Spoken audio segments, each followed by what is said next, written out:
Right. So let's do a quick summary of what we did in the previous class because it's a continuation of what we were doing. So in lecture number 30, that was the last lecture, we started talking about fully implicit scheme. I mean, ideally, that is what we want to solve. So that is what we are heading towards. Uh, so what we did was to make things tractable for us. We started with a discussion on semi-implicit scheme. So the difference between fully implicit and semi-implicit is that in semi-implicit, the mass flux terms are discretized at the nth time. Okay, that's the only difference. Otherwise, everything is the same, and that is helpful. If we discretize these mass flux, the blue boxes that you see at the nth time, that has a couple of benefits associated. That's the reason we are doing it, and we laid down three reasons why we have done this. One was that it helps in linearizing the nonlinear convective term, because if you look at this flux, this contains velocity terms, and this is multiplied already with a velocity, right? Un plus 1, nvn plus 1. So it's a nonlinear term. And till now what we have learned is to solve linear equations using either linear solvers directly, or we have used iterative methods. Okay, so just to make our job easier in terms of solving the linear system towards the end, we linearize it. And solving nonlinear equations is a beast in itself. There are actually courses called nonlinear dynamics. So they are fully one semester discussions on how to solve nonlinear equations. So they are complicated. So we linearize it. Okay. And that is not just for this course, but that is a general trend in numerical methods. The next is you can see that U and V equations are coupled through this mass flux term. So if the mass flux was discretized at the n plus 1th time, then we would see that this contains not just, let's look at the U equation. The mass flux in the U equation contains V, and the mass flux in the V equation contains U. So they are coupled. I cannot solve them separately. The solution of one will affect the solution of other. So I have to put them in the same loop, which becomes complicated again. So to decouple them so that we can handle them separately, we discretize the mass flux at the nth time. And the third one is it helps us, and that's actually quite important, is it that it helps us to fix the direction of upwind. Because while discretizing the convective terms, we decided to use the upwind scheme, as we discussed earlier. So upwind can only be decided when you know the direction of wind. But you're solving for the wind direction, right? So you're solving for the velocities. So how do you decide on an upwind if you do not even know what the direction of velocity is? Well, one way to do is you choose the direction from the previous time, which again may not be correct. It could happen that in that small delta t, the direction would have changed. But we have to live with this. So if we choose delta t, which is small enough, and so on, so we can use this. If your direction is changing too often within a time step, then probably this method will fail. Or then we have to go for a smaller time step so that the change in the direction is not significant, or change in the velocity is not significant between the delta t. So these are the three reasons we linearize the mass flux term in the convective terms in the equations. Okay. So once we do that, it allows us to proceed further with the methods we know. But again, we face the same problem that pressure is at the n plus 1th time. And we only know the nth pressure till now. So how do we find n plus 1th pressure? So we have equations for velocity. Okay, we can use them to solve for velocities, but they require pressure. And there is no separate explicit equation for pressure. All we have is a compatibility equation for the velocities called the continuity equation. So same approach, predictor corrector approach. So we say that we will guess a pressure, a starting pressure value, let's say P star. Earlier we called it Pn, but this time we'll call it P star for reasons I'll discuss today. So let's say P star is a pressure. It could be Pn to start with. So let's say P star is Pn to start with. So we substitute that Pn here, and what we get is U stars and V stars. Because if we put Pn plus 1, we'll get Vn plus 1, Un plus 1 and Vn plus 1. If you put a different pressure, we cannot call it Un plus 1 and Vn plus 1, right? So we call it U stars and V stars. Same idea as the SMAC scheme. So we do that, we write the predictor equations, except that this time the predictor equations are not explicit because this is an implicit formulation. So you see that U star appears many times in the equation. That is the same thing that happened when we started going for implicit methods in heat conduction. So we said that we'll have to use a linear solver. And since it results in a banded matrix in more than one dimensions in space, so we choose an iterative scheme. So same ideas, there's nothing new here. We have to put it in a loop, start with a guess, and we need an iteration equation to keep improving the guess until it converges. And we know the convergence criteria is that the difference between the old and the new iterate values are small. Okay. So we'll start with the P star, and we will have to solve these equations 1a and 2a, and the way we solve them is using iterations. And they are decoupled. They don't have to be solved in the same loop. Although you can put them in the same loop, but they're not talking to each other. Actually, we put them in the same loop for reasons that we'll discuss in the course in the next semester, high performance computing, because that has computational benefits. But for all that concerns this course, you can have separate loops written to solve them to get U stars and V stars. They're not talking to each other at all. Right? Is that clear? So this is a quick summary of what we did. And remember, we have to iterate it with the boundary conditions, because we are, the boundary conditions also have to be satisfied, right? So like we did earlier in iterative methods, that boundary conditions, if they are all Dirichlet, that doesn't matter, because what is the point of saying U boundary is equal to 1 every time? It's wasting computational resource. But if they are Neumann conditions or Robin conditions, then they are talking to nearby points.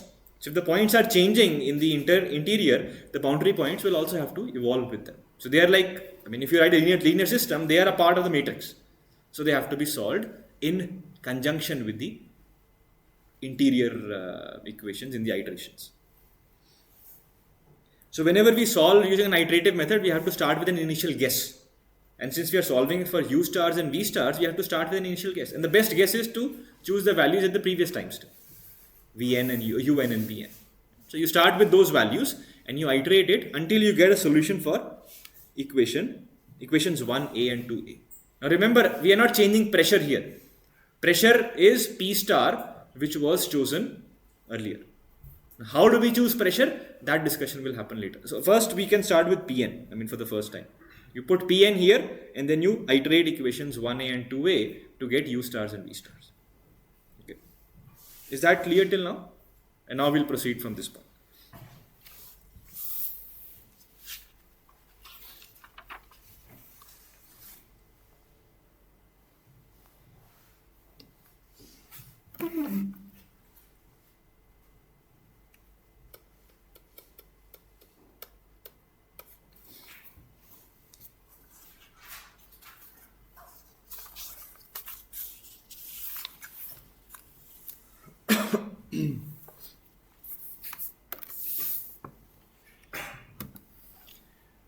Now, do the U stars and V stars that we have just obtained, what do you think? Will they satisfy continuity equation? No, sir. No. Not necessarily. The chances are extremely low. Why should they satisfy? We just solve them as a solution of the predictor and predictor equations, right? So they will not, in most cases, satisfy continuity. So now we have to enforce continuity on them.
So I'm calling converged because we have obtained u stars and v stars by solving them iteratively.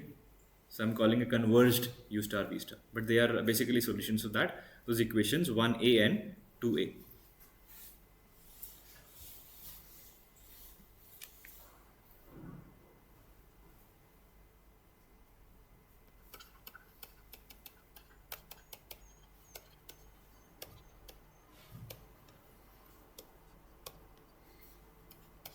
So now we'll derive corrector equations or corrector step equations so that we can use them to ensure that or enforce u star and v star to satisfy continuity.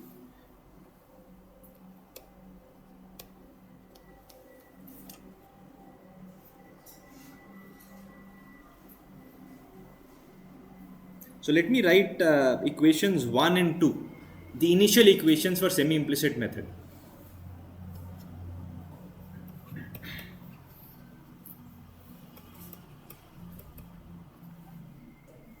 So this is a discussion on semi-implicit. Don't confuse it with completely fully implicit.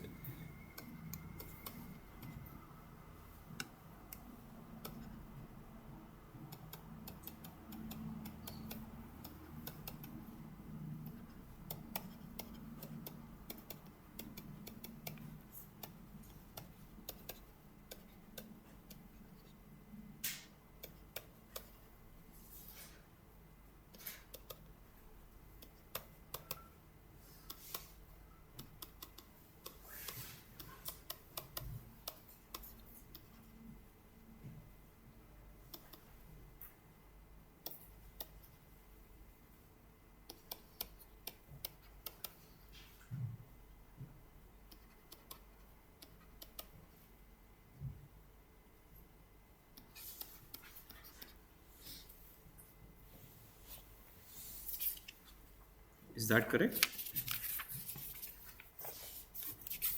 Just checking if I haven't made any mistake here.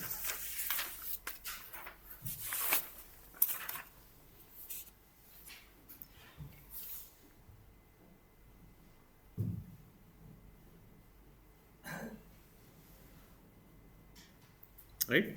Submission. Hmm? Submission in the last one. A summation in the last term. Yes, thank you.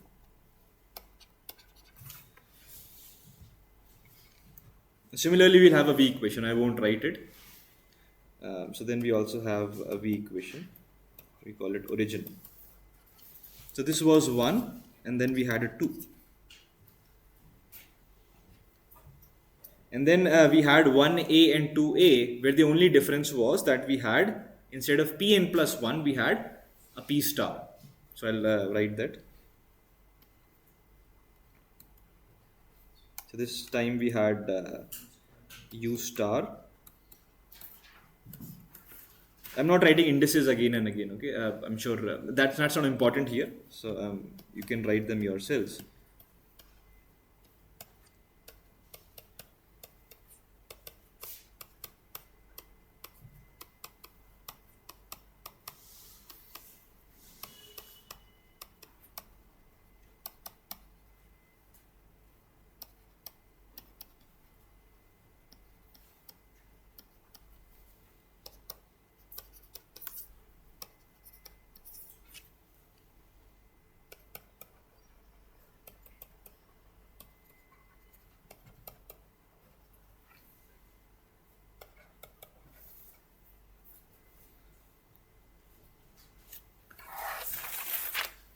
So same as what we did in the semi-explicit method, we'll take a difference of 1 and 1a.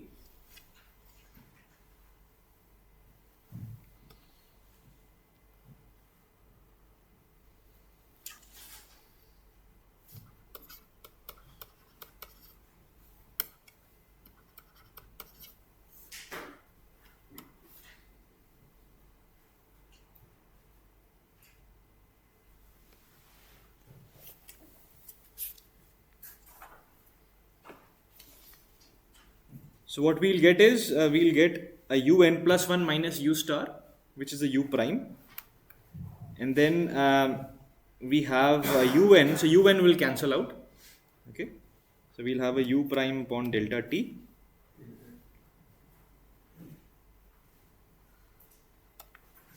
plus summation of the flux term. So this is common, and then you have a un plus 1 minus u star.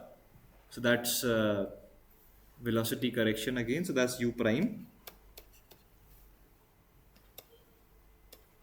and this is equal to p prime.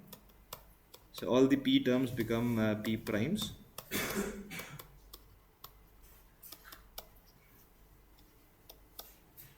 And I'll call this f prime for diffusion flux because that contains u primes in it. And the good thing is they're all linear. If they were non-linear, then I would have a problem.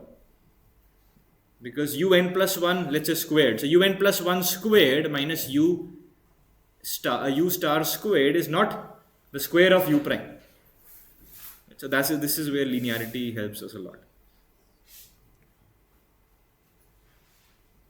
Similarly, we'll have a corrector equation for v velocity as well.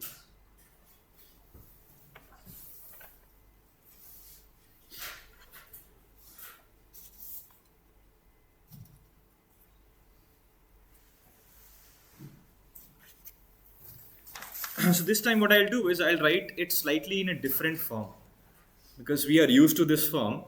So what we'll do is we'll write it in a form in the sense that let's say that instead of this semi-discretized form that I've written here, let's say we had a completely discretized form. We can do that, right? We can completely discretize one. Completely discretized means that I'll include the approximations for the boundary flux terms or the boundary terms as interior terms. So everything in terms of unknown values. So if I take a difference of 1 and 1a, not in this form, but in a fully discretized form, I'll get different equations looking slightly different because they'll have discrete equations. So let's do that because you will see in the book or in many places that rather than doing a difference at this semi-discretized form, they'll do it at a fully discretized form. Okay.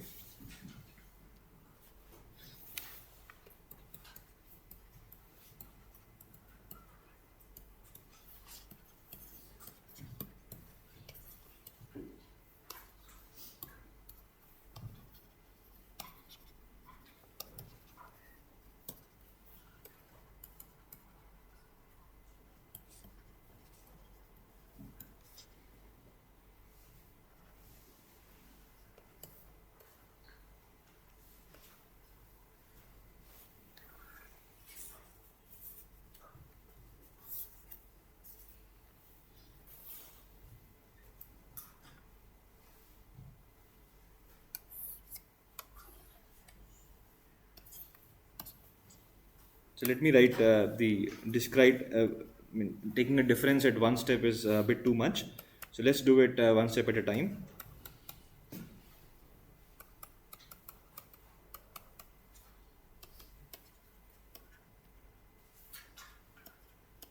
So I'll tell you what these terms mean here.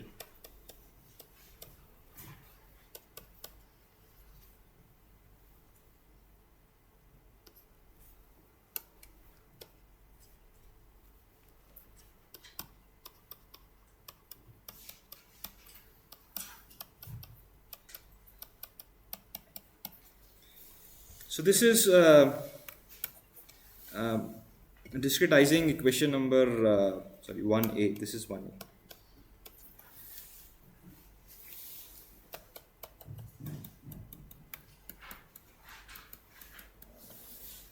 So when you discretize an equation, what you get is equations in the form of unknowns. So if you look at our grid here, and then we had written u velocity was defined at I plus half comma j, then what happens is that we will get an equation that includes the unknown value at I plus half comma j, but also nearby points. That's how we write a linear system, right? So we have unknowns. If we only had I plus half comma j value, then we could solve it explicitly. But it's implicit. It has nearby points as well. So what you get is you have an unknown value, the one that you want to solve for, in terms of the nearby values. So what we say is that the nearby values, which would be one above it, one below it, and one to the left of it, and one to the right of it, or maybe more. I mean, if you are using higher order methods, then you'll have more terms in the neighborhoods. So we say that the value that, I mean, you're writing the equation for I plus half comma j, so that can be written as a function of the values nearby. So the nearby points are called neighboring points, and this is Patankar uses this kind of method. I mean, this kind of symbolism. So that's the reason I put it here, because if you are using, I mean, that's a very good description in his book. So if you read it, you'll be able to understand. You're using the same symbols here.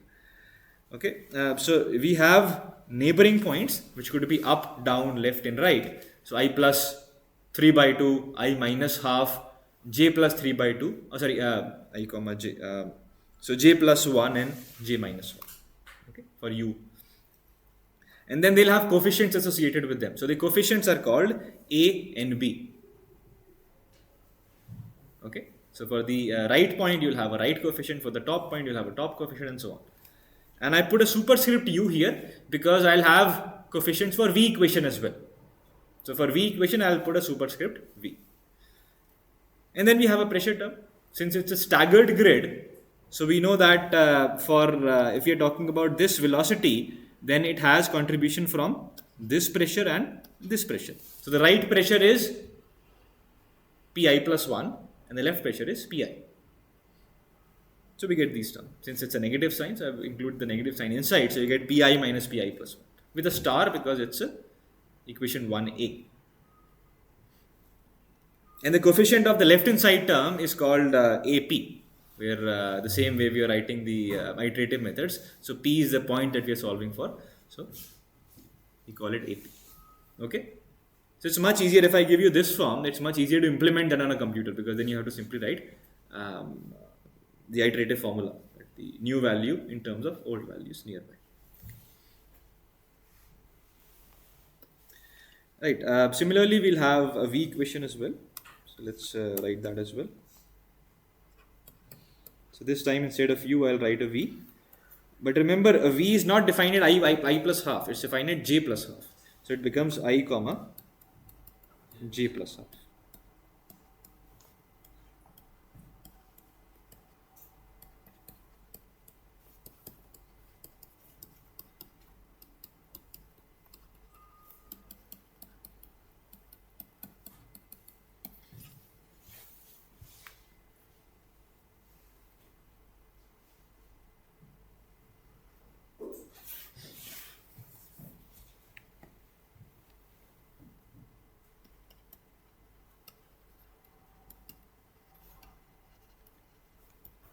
So typically you'll see that the coefficient AP is also specified. Just specific, you'll see this kind of a form. Although I'm not writing everything in detail, because if you have to implement this, you'll have to expand the terms yourself, and you can easily do that. But the aim here is in the next next lecture, I just want to give you an algorithm as to how to solve it. Not because we are not going to write a code for this as a part of this course. So the typically this coefficient AP would be written like this. So it will have contribution from delta x delta y, which is simply the volume of this two-dimensional cell. There's delta t, and now since it's an upwind scheme, it depends on the direction of wind whether there is a contribution of that term to the AP term. Okay, so then we will specify like this. So if your flux E on the eastern face was positive, then that means the flow is happening from left to right. Okay. So that then there's a contribution from that term, so that FE gets activated. So this gets added to the AP term. If you do it, you will figure it out what it means. But if it's negative, then there's a contribution from the right term, which is not AP. Which is not U star I plus half. So that will be I plus 3 by 2. So that contribution will not happen to this AP coefficient. So there is a 0 here. Similarly, we'll have terms for each phase.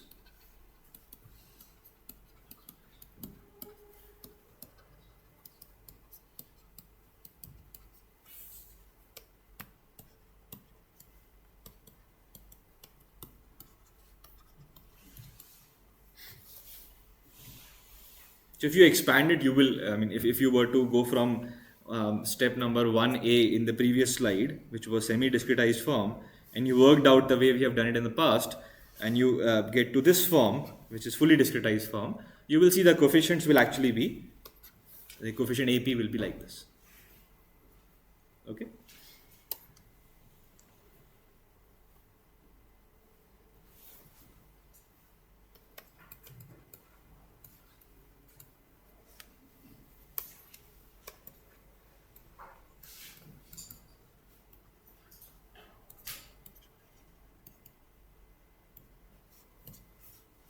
So now let's discretize equation number 1. So just focus on the difference between this equation that we have, the tick one, and the one I'm writing. The coefficient will exactly be the same. It's just that instead of u star, we have a un plus 1.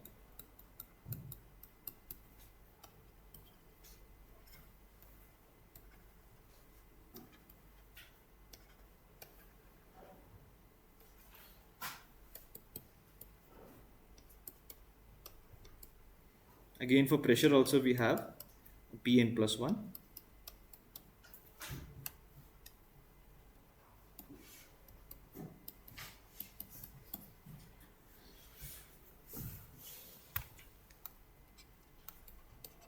So I'll call it 1A prime. And this is 1 prime. And similarly, we'll have a 2 prime as well. So the prime simply denotes fully discretized form, not semi-discretized form.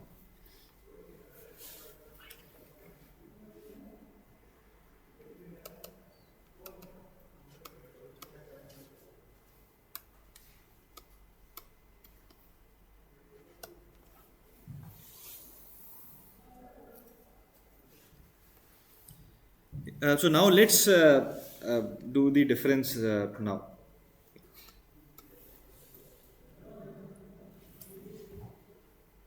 So I'll write 1 prime minus 1A prime.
So this is my equation for solving, I mean, if I know P prime, I can get U prime from that. Remember, we are doing the same thing, except that now we are doing it in a different, we're writing in a different form, just to get used to all kind of expressions. Similarly, we have an equation for V as well.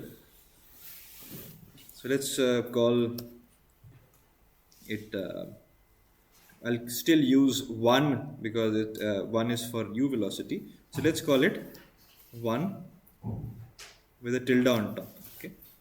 Similarly, we'll have a 2 tilde, which is for, let's write it.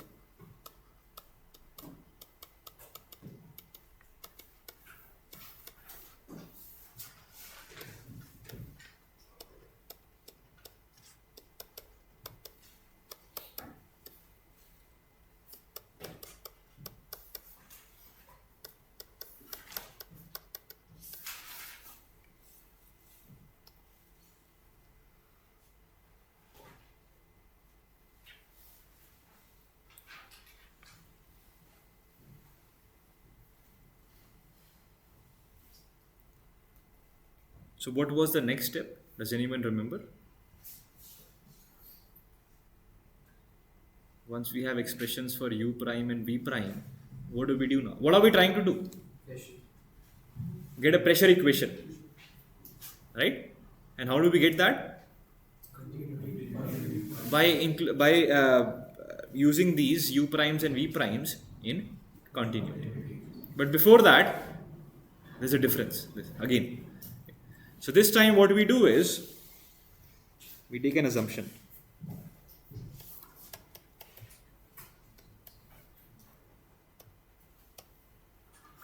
Neglect the summation nb terms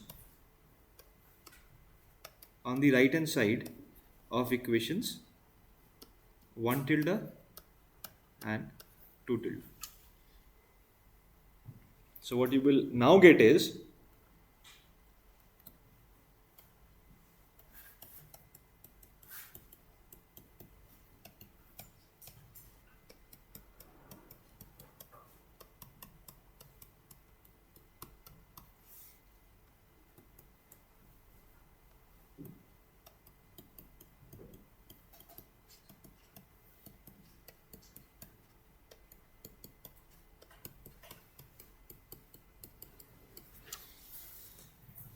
by the way, I'll not ask you this derivation in the exam, okay? So don't feel pressurized. But I will ask, I may ask you questions, short 2 or 3 marks questions as to why do we neglect this term, things like that. Okay, so it's more conceptual in nature, the questions, rather than you have to do the complete work, because there are high chances that you might make a mistake in one of the steps and then get confused. Okay. It's more important to understand these ideas as to why we are doing things and so on, rather than to be able to, because in reality you don't have to remember these things. Always have your notes available with you to implement them. We'll discuss that a bit later in the class as to why we have neglected that. Let's proceed assuming that this neglecting this has no effect. I'll come back to the reason for this. Okay. I'll just write okay,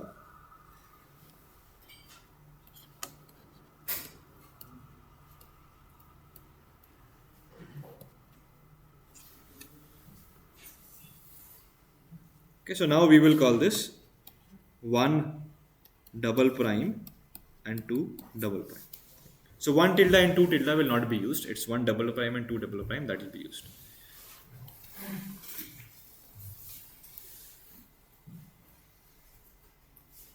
Okay, it's actually sometimes we just write the APU here and the APV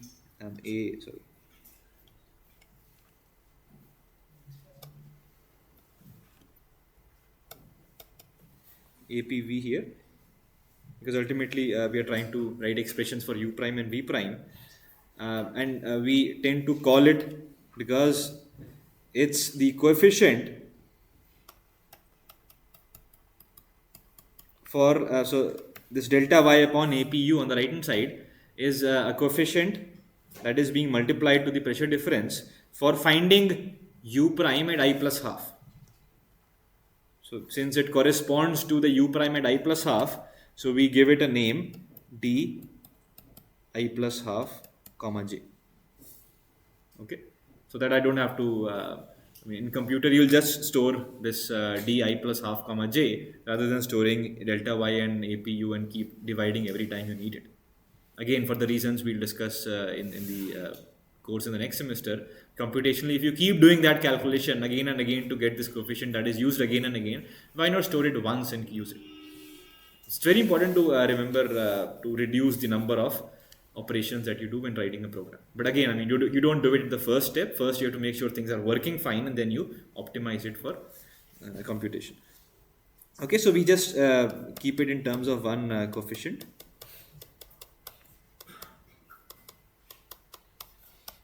So this can also be called 1 double prime. There's no difference except that we have a coefficient di plus half, and I don't have to put a superscript on d because this time it's di comma j plus half.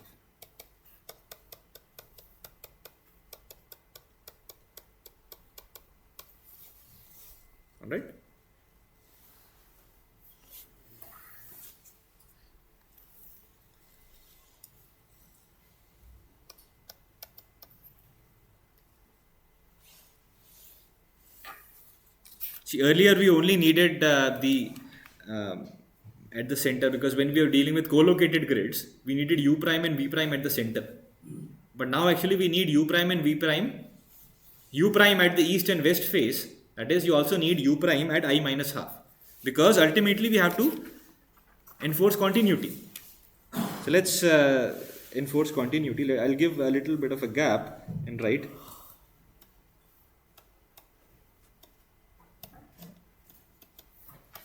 So continuity is being enforced on the nominal cell, the center of which is I comma j. And if you remember, the continuity equation was divergence of u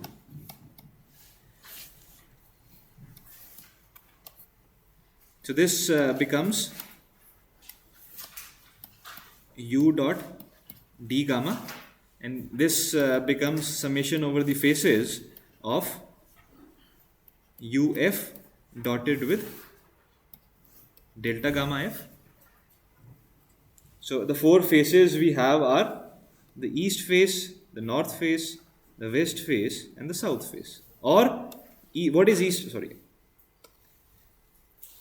What is this east face?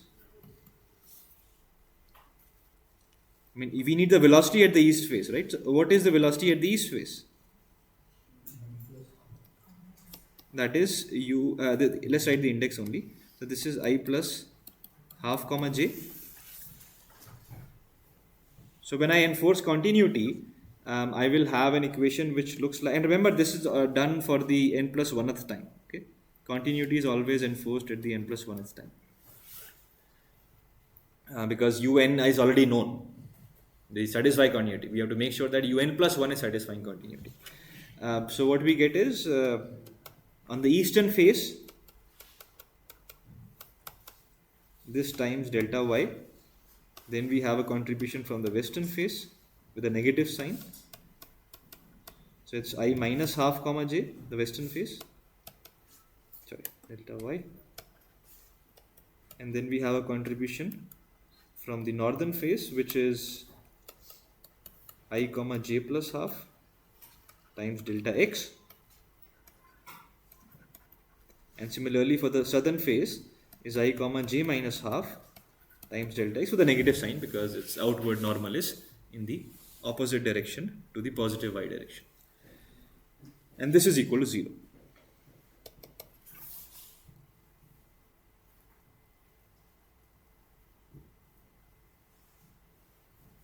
So basically we also need expressions for u prime at I minus half comma j, and we also need expression for v prime at I comma j minus half. That's the only difference you'll have is here we'll have p prime. So earlier we had pij minus pi plus 1. So this time we'll have p prime I minus 1 comma j minus 1 minus p prime ij.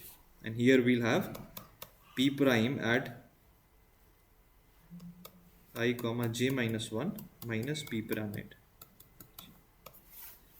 We'll have a d here and a d here.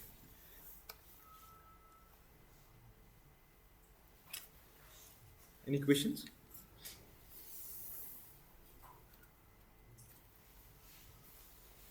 So we'll use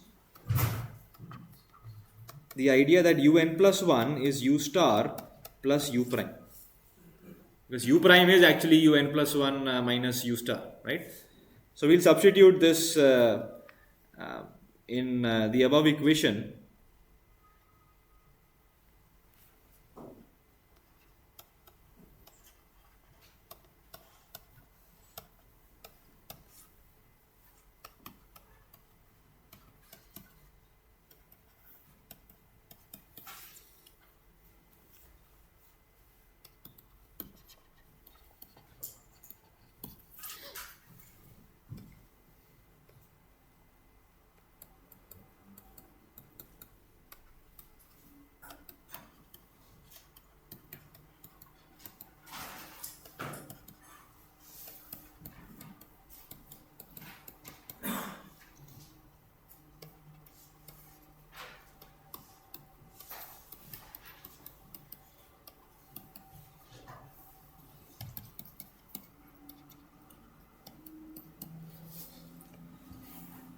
So what I do is once I substitute this, I keep the u prime and v prime terms on the left hand side because they are the unknowns that we are trying to solve, and I move the u star and v star to the right hand side because u star and v star are already known from the predictor step, right? So this d star ij is simply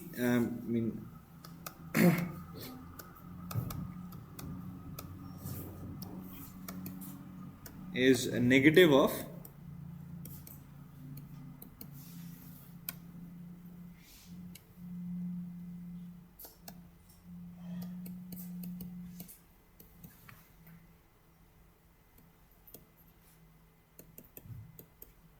all the u star and v star terms.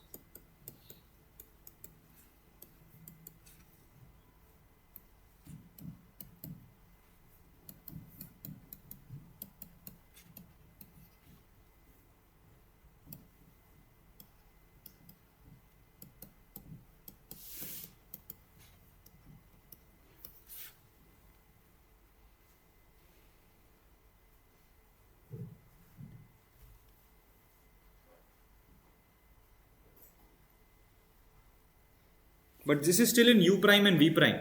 We need a pressure correction equation. Well, that's easy because we already have the relation between these u primes and v primes in terms of pressure, p prime, pressure correction, sorry. So we substitute this. So let's collectively call this, this time I'll call this set of equations as 3, and I'll call this as 4. So all I have to do is substitute 3 in 4, and that gives us a discretized form of the pressure correction equation for, that is p prime.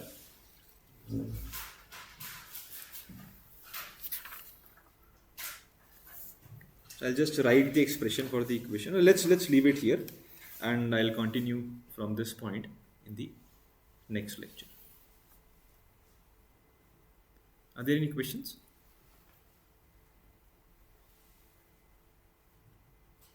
Now I still have left this discussion for tomorrow as to